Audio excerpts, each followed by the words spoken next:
Stop scrolling for a second. Picture this. You open your banking app, and instead of feeling sick, you actually smile.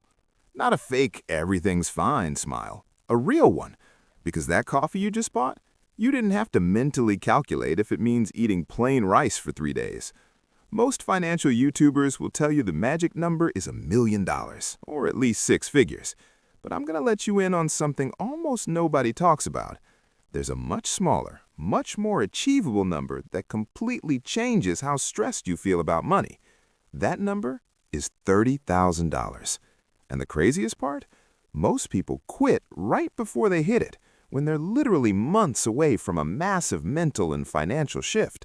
Stick around. I'm going to show you why $30,000 is the real turning point for so many people. Hey, I'm Ryan Carter. I spend way too much time thinking about money psychology, real-life money stories, and why some people escape the paycheck-to-paycheck cycle while others stay stuck forever.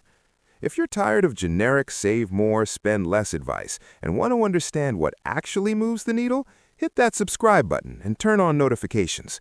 Let's go. Wealth building isn't one giant leap. It's a series of thresholds. And $30,000 is the first one that actually feels different. Think about pushing a huge snowball up a hill.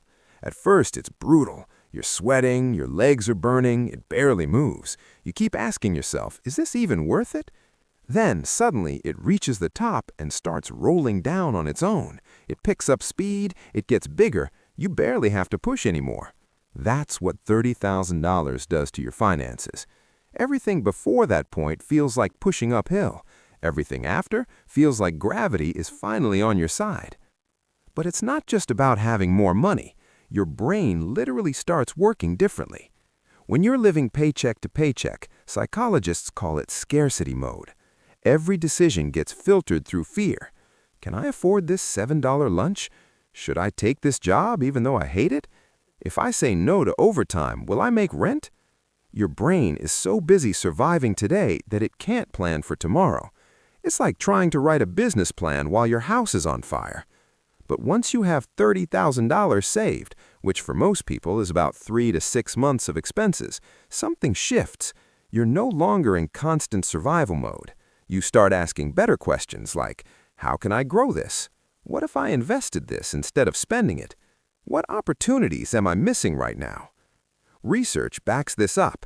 Even a few $1,000s in emergency savings can significantly reduce financial anxiety. At $30,000, that effect is much stronger. Quick question for you. When was the last time you made a money decision that wasn't driven by fear?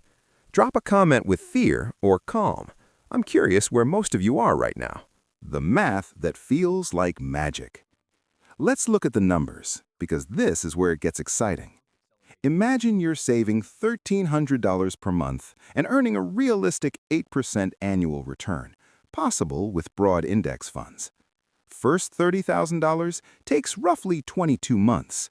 That's almost 2 years of saying no to stuff, tracking expenses, staying consistent. Most people quit somewhere in this phase. Second $30,000 only takes about 18 months. Same effort, same monthly saving, but now your first $30K is also earning returns. You shave off months just because your money is working alongside you. Third $30,000, even faster. By the time you're approaching $600,000 invested, you can generate another $30,000 in roughly 6 months, passively.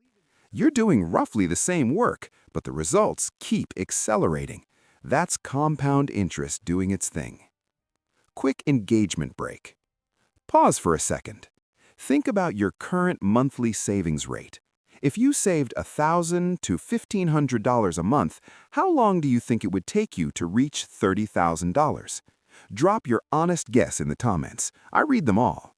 Walkaway power and career shift. This is one of the biggest hidden benefits nobody talks about enough. Walkaway power. When you have $30,000 saved, you can look at your boss and think, I could leave tomorrow and still pay my bills for months. That single thought changes everything.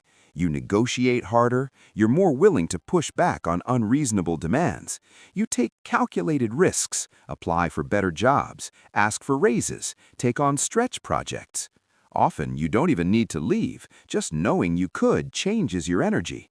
People notice. You get better assignments, more respect, and usually more money. Have you ever stayed in a job longer than you wanted because you felt trapped? Type yes or no in the comments. Let's see how many of us have been there. Here's where a lot of people trip up. They finally hit $30,000, feel amazing, and then spend it. New phone, fancy holiday, I deserve it, car upgrade. Please don't do that. That $30,000 is not a reward, it's the foundation. Quick reality check. The average person spends $500,000 to $600,000 on cars over their lifetime. Payments, insurance, fuel, maintenance. A new car loses 20% of its value the moment you drive it off the lot. Now, compare that to investing the same money. Suddenly, that used, reliable car doesn't feel like a sacrifice. It feels like a strategic choice that funds your future freedom. This mindset shift applies to housing, vacations, hobbies, education, everything. You start asking, what is this really costing me in lost opportunity? Or is this something I actually want or just something I've been told I should want? $30,000 won't make you rich overnight, but it's often the moment when money stops feeling like the enemy and starts feeling like a tool. It's the difference between constantly reacting to life and slowly designing it. Your future self is depending on the small choices you make starting today. One consistent month at a time. One no to impulse spending at a time. So here's your challenge. Pick one small action this week that moves you closer to $30,000. Maybe set up an automatic transfer. Maybe cut one recurring expense. Maybe just start tracking everything. Whatever it is, do it. Then come back and tell me in the comments, I'm starting with your action. Or, right now I have X dollars saved. I'll be reading and cheering you on. If this video helped you see money a little differently today, please give it a thumbs up. It really helps the channel. Subscribe if you want more real, no-nonsense conversations about building wealth without the hype. Thanks for spending this time with me. Let's keep building, one snowball roll at a time. See you in the next one.